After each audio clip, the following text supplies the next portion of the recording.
Boa noite. Vai ser enterrado amanhã o corpo de Ítalo Augusto, de apenas 7 anos. A criança foi baleada na cabeça, na porta de casa, em São João de Meriti, na Baixada Fluminense. E hoje teve operação contra fraudes na SEDAI. O esquema envolvia pagamento de propina usando até o cartão corporativo das empresas que venciam as licitações. E hoje o secretário estadual de Saúde fez a primeira coletiva de imprensa e confirmou que 2 hospitais de campanha não serão entregues. Falamos também de flexibilização do isolamento aqui no Rio e a Prefeitura anunciou o retorno das praias. Tudo isso e muito mais aqui no Jornal do Rio, que volta em 30 segundos e eu te espero, hein?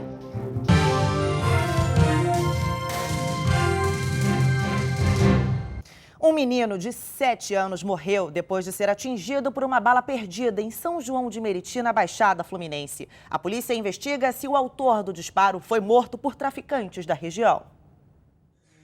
Ítalo Augusto tinha 7 anos. Era o caçula da família. Adorava dançar e sonhava em ser médico. Toda hora falava, mãe, eu te amo. Toda hora eu falo, por que você me ama tanto, Ítalo? Ele, não sei, eu sou seu chiclete. Ai, mãe, me abraça. Toda hora meu filho ficava em cima de mim. Agora eu não vou ter mais isso. Ítalo foi baleado quando brincava com outras crianças na porta de casa em São João de Meriti, na Baixada Fluminense. Segundo a Polícia Militar, o disparo que atingiu a criança foi feito por um traficante que atirou contra PMs que passavam de carro patrulhando a região. O menino Ítalo, que brincava na rua, acabou atingido na cabeça. Ele chegou a ser levado para uma unidade de pronto atendimento na viatura da polícia, mas não resistiu. A Polícia Civil recolheu imagens de câmeras de segurança e investiga também se um homem que foi encontrado morto na região seria o responsável pelo disparo que matou o menino. A vítima teria sido executada por outros traficantes da comunidade. Ítalo Augusto é a 3ª criança vítima de bala perdida em apenas uma semana na região metropolitana do Rio. Em todas as circunstâncias, os tiros foram disparados por criminosos perto ou dentro de comunidades. As polícias civil e militar têm chamado a atenção para a necessidade de reverter a decisão do STF, que há um mês proibiu operações em favelas do Rio durante a pandemia. O fato de estarmos impedidos de atuar de maneira constante em grupos criminosos, esses grupos estão se fortalecendo e vão intensificar a disputa territorial no nosso estado. E a Polícia Civil e o Ministério Público aqui do Rio apreenderam materiais na sede da SEDAI e também nas casas de funcionários e ex-funcionários da empresa. O objetivo é investigar fraudes em licitações. A Companhia de Águas e Esgotos do Rio de Janeiro também envolvida em possíveis casos de corrupção. Há suspeitas de superfaturamento em contratos emergenciais. Segundo a Polícia Civil, funcionários da SEDAI acessavam o sistema interno através de senhas pessoais e passavam a empresários informações sobre o andamento de processos de dispensa de licitação. Com esses dados em mãos, empresários pagavam propina a diretores da estatal de 3 formas. Ao invés de dinheiro vivo, eles alugavam carros, pagavam viagens, davam cartões corporativos à empresa para que essas pessoas usassem num limite de crédito estipulado por eles. Então, uma forma diferente de pagar propina. Foi daqui da cidade da polícia que equipes saíram bem cedo para cumprir 14 mandados de busca e apreensão. Entre os endereços está a sede da SEDAI, as casas de 4 ex-funcionários e ex-diretores da companhia e ainda a residência de um homem apontado como intermediário das negociações. Não havia nenhum mandado de prisão. A Operação Águas Claras teve como alvo empresários da firma Xisson e o desvio do dinheiro na diretoria de interior da SEDAI, comandada por Carlos Henrique Braz. Eu acho que a apreensão daqui vai elucidar muitas coisas, muitos contratos que só de olhar os valores e as formas como foram realizados, os auditores do TCE já levantaram algumas dúvidas. Então, acreditamos que essa busca da SEDAI vai ser bastante positiva para a investigação. A investigação durou 1 ano e contou com o apoio do Tribunal de Contas do Estado. Desde 2018, o esquema deu um prejuízo de 63 milhões de reais aos cofres públicos. A polícia apurou ainda que o esquema envolvia prefeituras no interior do estado, fato que será tratado nas próximas fases da investigação. E hoje, agentes da Prefeitura do Rio, com apoio da Polícia Militar, demoliram construções irregulares na Gardênia Azul, ali na zona oeste do Rio. No local estava sendo erguido um condomínio clandestino que já contava com 21 prédios e cerca de 200 apartamentos. Em alguns desses imóveis, inclusive, que chegavam a custar até R$150 mil, já tinham até famílias morando. Essa é uma estratégia dos milicianos responsáveis pelo negócio para dificultar as ações de demolição. E o deputado estadual Márcio Pacheco, do PSC, foi denunciado pelo Ministério Público aqui do Rio por esquema de rachadinha no gabinete dele na Assembleia Legislativa do Rio. O ex-líder do governo na Assembleia Legislativa do Rio é o primeiro denunciado pelo esquema de rachadinha na Alerj. Segundo o relatório do Conselho de Controle de Atividades Financeiras, 9 assessores do gabinete dele movimentaram R$25 milhões entre 2016 e 2017. Márcio Pacheco pode responder pelo crime de peculato, que é a apropriação de recursos públicos. As investigações estão sob sigilo e ainda não há um prazo para que a Justiça julgue a denúncia. Em nota, o deputado disse que ainda não foi notificado e afirmou que compareceu voluntariamente ao Ministério Público, autorizando até a quebra do sigilo fiscal, bancário e telefônico. O Ministério Público ainda investiga movimentações atípicas em gabinetes de 26 parlamentares, entre eles o do agora senador Flávio Bolsonaro. O ex-assessor Fabrício Queiroz movimentou cerca de R$1.300.000. Na semana passada, o caso de Flávio Bolsonaro foi enviado para a segunda instância após a Justiça do Rio reconhecer foro especial para o agora senador. A decisão do TJ será analisada pelo Supremo Tribunal Federal. Este professor de Direito Penal acredita que a denúncia contra Márcio Pacheco pode refletir no caso de Flávio Bolsonaro. Pode ser, então, que nessa ocasião, o órgão especial do TJ do Rio fale: olha, gente, a nossa competência é para este caso aqui e não para o caso do Flávio, e aproveitar este caso para já fazer a distinção sobre a competência. Ainda nesta quarta-feira, o vereador Carlos Bolsonaro perdeu o foro especial no processo que investiga o emprego de funcionários fantasmas. A medida foi anunciada pelo Ministério Público, que seguiu o entendimento do STF. E morreu na manhã de hoje o presidente da Escola de Samba Imperatriz Leopoldinense, Luizinho Drummond. Ele sofreu um AVC e estava internado no Hospital Copa Star, em Copacabana, aqui na zona sul do Rio. Em nota, a Imperatriz Leopoldinense lamentou a morte. Hora do intervalo, mas fica aí que a gente volta rapidinho, hein? E os corpos de 2 meninos que caíram no mar ali da praia de São Conrado, na zona sul do Rio, foram encontrados hoje. Os garotos de 9 e 19 anos escorregaram de uma pedra ao correr atrás de uma pipa. Os corpos de Vitor Hugo de Carvalho, de 19 anos, e do amigo mais novo, Davi, de 9, foram resgatados hoje na praia de São Conrado, na zona sul do Rio. Os bombeiros fizeram buscas desde ontem, mas foi um grupo de mergulhadores da comunidade que conseguiu achá-los. Eles acionaram a corporação para levar os meninos para o Instituto Médico Legal. Da direção que ele caiu, nós já sabíamos mais ou menos ali a direção. Eu mergulhei no fundo, encontrei ele agarrado nas pedras. É triste, né? Mas ao mesmo tempo dá um conforto para a família, né? Foi nessa pedra, bem íngreme, que os 2 meninos estavam soltando pipa e acabaram escorregando. O menino mais novo desceu primeiro para pegar a pipa que tinha caído e acabou dentro do mar. O mais velho foi atrás para socorrer e os 2 acabaram se afogando. Eu já avisei as crianças, eu aviso de vez em quando, ó, não fica aí não que é perigoso, entendeu? Não vai para a beira do mar. Familiares de Vitor Hugo, que estavam acompanhando o resgate, lamentaram a morte do menino, que realizaria o sonho de se apresentar ao quartel na próxima semana. Agora é para o quartel, né? Como o padre está falando, segunda-feira se apresentar. Fico na saudade. Minha filha de 12 anos está em casa, entendeu? Chorando. Deixamos com a minha sobrinha lá e está chorando a beça lá. Vamos falar, a gente vai falar a notícia. Fala que não vai ver mais o irmão dela. E um falso médico esteticista foi preso hoje pela polícia, acusado de estuprar pacientes num consultório no bairro da Abolição, na zona norte do Rio. O homem, identificado pela polícia como Leonardo de Souza Pimentel, praticava o crime durante as supostas sessões. Segundo as investigações, ele abordava as vítimas na rua, se apresentando como médico esteticista e oferecia serviços por preços mais baratos. No consultório, ele aplicava injeções nessas mulheres sem dizer que substância que ele estava aplicando e o porquê ele estava tendo aquele tipo de procedimento.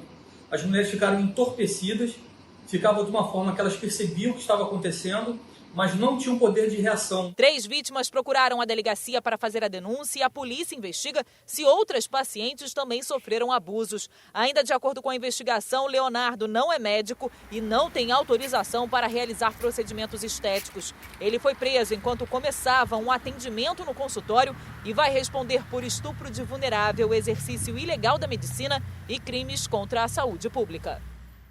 E chegou hoje ao aeroporto do Galeão o último avião com os equipamentos comprados pela Prefeitura para o combate ao coronavírus. Foram 196 respiradores, além de monitores, aparelhos de anestesia, máscaras e outros equipamentos de proteção individual. Esses materiais serão distribuídos entre todas as unidades de saúde aqui do município. E falando em prefeitura, hoje o prefeito Marcelo Crivella falou sobre as fases de flexibilização e quem vai trazer os detalhes para a gente ao vivo é a Marcele Setúbal. Oi, Marcele, boa noite para você. Parece que vem abertura de praias por aí, é isso mesmo? Exatamente, Yasmin. Boa noite para você, boa noite para todo mundo. Pelo menos a previsão é para o dia 10 de julho. As praias vão ser liberadas para que os banhistas frequentem a areia. Lembrando que no início da flexibilização do isolamento social, as atividades no mar estavam liberadas e também no calçadão, mas a permanência na areia não. A previsão, então, é de que no dia 10 as pessoas possam voltar, então, a frequentar as praias. Eu acredito que o carioca vai pelo menos esperar um pouquinho, até pelo menos o sol aparecer, porque aqui no Rio, por enquanto, está frio. Bom, essa fase da flexibilização para a liberação das praias faz parte da terceira fase, da liberação aí das atividades aqui no Rio de Janeiro. E essa fase, a gente pode dizer que ela foi dividida em algumas partes. A primeira dessas partes acontece amanhã, já com a liberação dos bares e restaurantes para o público, mas com limitação ali no acesso à quantidade de pessoas e também proibição, por exemplo, de shows ao vivo. As praças de alimentação dos shoppings e dos centros comerciais também estão liberadas nessas mesmas condições. A Prefeitura do Rio de Janeiro, Yasmin, informou que que até o dia 3 de agosto, na verdade, as escolas municipais continuam fechadas. Isso foi publicado no Diário Oficial do município. Lembrando que essa liberação aí dos bares e restaurantes vai acontecer, mas é preciso aí mudar alguns comportamentos. Vamos acompanhar na reportagem. Parecia ainda distante tanta tecnologia virar um hábito, mas a pandemia acelerou esse processo. Nesse restaurante, o cliente vai poder reservar a mesa online de casa em vez de ter que esperar numa fila.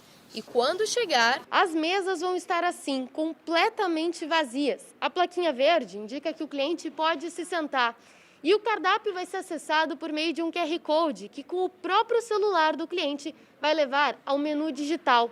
Ao ir embora, o cliente precisa virar a plaquinha para indicar que esta mesa não está higienizada. Acho que a tecnologia ela já vinha sendo olhada de forma mais, como eu digo assim, estudada.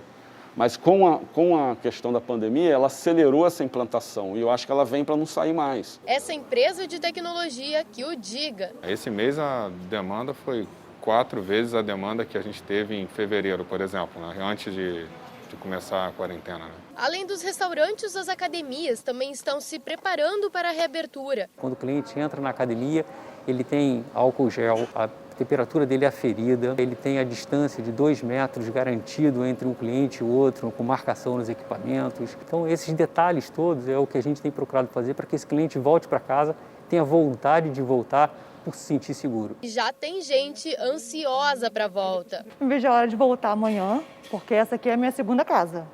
É o meu mundo, minha terapia. Por outro lado, tem a academia que fechou de vez e viu no modelo online uma oportunidade. O aplicativo ele se integra totalmente com a plataforma Scal. Tudo que tiver na plataforma de informação, desde a ficha do treino, o personal, ele pode aí interagir com até 6 alunos ao mesmo tempo. Mas se for para dar aula também individualizada, melhor ainda. E presencial também. A gente mostrou na semana passada a situação de um prédio próximo ali ao Morro do Cantagalo, na zona sul do Rio. Os apartamentos estavam todos vazios porque os moradores saíram de casa em plena pandemia por medo de um desmoronamento. Isso depois que alguns pedaços de pedra se soltaram e por pouco não atingiram o local. Pois é, hoje a Justiça concedeu uma liminar que obriga a Prefeitura e o Governo do Estado a começarem em até 5 dias as obras de contenção nessa encosta. Em nota, a Prefeitura do Rio informou que vai recorrer à decisão. Já a Rio Trilhos, do Governo do Estado, afirmou que ainda não foi notificada. Hora do intervalo e na volta a gente fala sobre os hospitais de campanha no estado. E no dia em que chegamos a 10.198 mortes por coronavírus e mais de 100.000 casos confirmados, o atual secretário de Saúde do Estado anunciou que 2 dos 5 hospitais de campanha ainda em construção não serão entregues. Essas unidades ficariam em Campos dos Goitacazes e Casimiro de Abreu, no interior do Rio.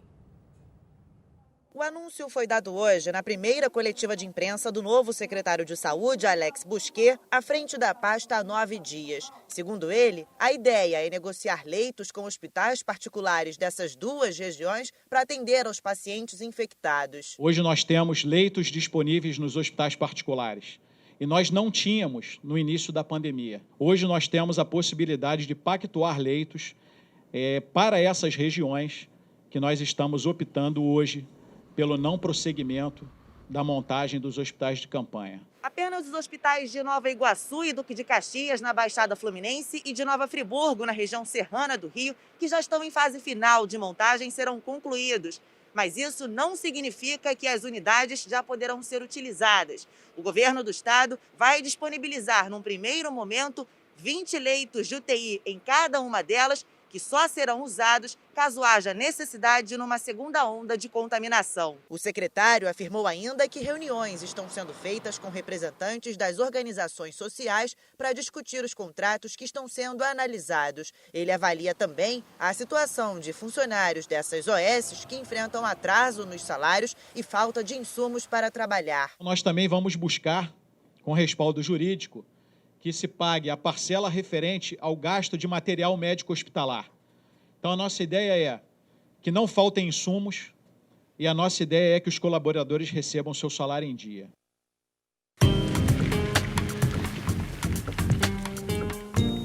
Hora da previsão do tempo em todo o estado. Boa noite, Desirê. Olá, Yasmin, muito boa noite também a todos que nos acompanham. O ciclone extratropical, que provocou grandes estragos na região sul do Brasil, já está longe em alto mar. E aí tem uma frente fria associada a este ciclone que agora avança pela costa do sudeste. O sistema provoca mais ventania do que chuva mesmo, inclusive no Rio de Janeiro. Só que é uma ventania nada comparável ao que aconteceu na região sul. Lembrando que por lá tivemos rajadas de até mais de 130 km por hora. Além disso, essa frente fria ela é costeira e ela é passageira. Nos próximos dias, a tal da frente fria se afasta, dando lugar a uma massa de ar mais seco e até mais frio também. Agora vamos às temperaturas. No Rio de Janeiro, a quinta-feira vai ser um dia de sol entre algumas nuvens e friozinho. A mínima prevista é de 13 graus e a máxima não vai passar dos 24 graus. Vai seguir assim ainda entre a sexta e o sábado. Agora, a partir do domingo, a massa de ar frio perde força, a temperatura entra em elevação e na segunda-feira os termômetros já devem chegar aos 29 graus na capital fluminense. E a gente vai agora ao vivo conversar com o Thiago Carvalho, que vai trazer as informações sobre a 5ª rodada da Taça Rio. Oi, Thiago, boa noite para você. O Flamengo já classificado e o Botafogo ainda tentando uma vaga, é isso mesmo? Conta pra gente. Boa noite, Yasmin. Boa noite a todos que nos acompanham. É verdade, mas o Flamengo tem um gostinho a mais para entrar em campo mais tarde contra o Boa Vista aqui no Maracanã. Isso porque o rubro-negro busca ainda conquistar, pelo menos manter a melhor classificação geral da competição, ou seja, ter o maior número de pontos do campeonato. Caso isso aconteça, o Flamengo mantém vivo o sonho de ser campeão carioca de forma direta, ou seja, sem jogar as finais. A baixa no rubro-negro hoje é o atacante Gabigol, que sentiu um desconforto muscular e foi poupado por Jorge Jesus. Agora, quem também está de olho na partida aqui no Maracanã é o Botafogo, que vai a campo lá na Ilha do Governador, no estádio Luso Brasileiro, contra a Portuguesa. Isso porque, caso o Flamengo vença o Boa Vista aqui no Maracanã, o Botafogo precisa só de um empate contra a Portuguesa para também se classificar para as semifinais do campeonato, que acontecem no próximo domingo. Só lembrando que a partida acontece aqui no Maracanã, às 9h30 da noite, sem público. A Federação de Futebol do Estado já garantiu que até o fim do campeonato os portões serão fechados. Yasmin? Obrigada pelas informações, Thiago. Nosso último intervalo chegando, mas fica aí que eu volto em 2 minutinhos. É rápido, hein?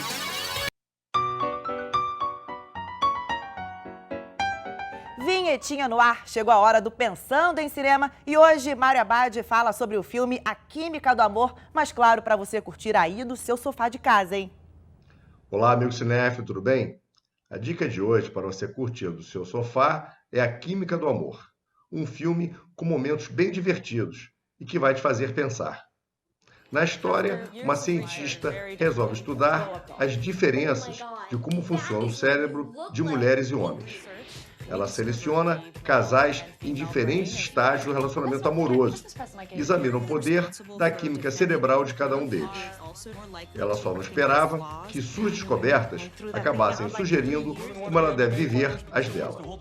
A Química do Amor é um filme inteligente sobre a eterna batalha dos sexos. Ao longo da narrativa, a gente ri e também começa a entender um pouco melhor sobre como pensamos, agimos, falamos e nos comportamos da maneira que fazemos.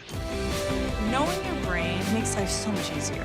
Even though people can be complicated, nobody can deny our ability to get back up. E lembrando, em tempos de coronavírus, prepare a pipoca, porque o cinema agora é no sofá de casa.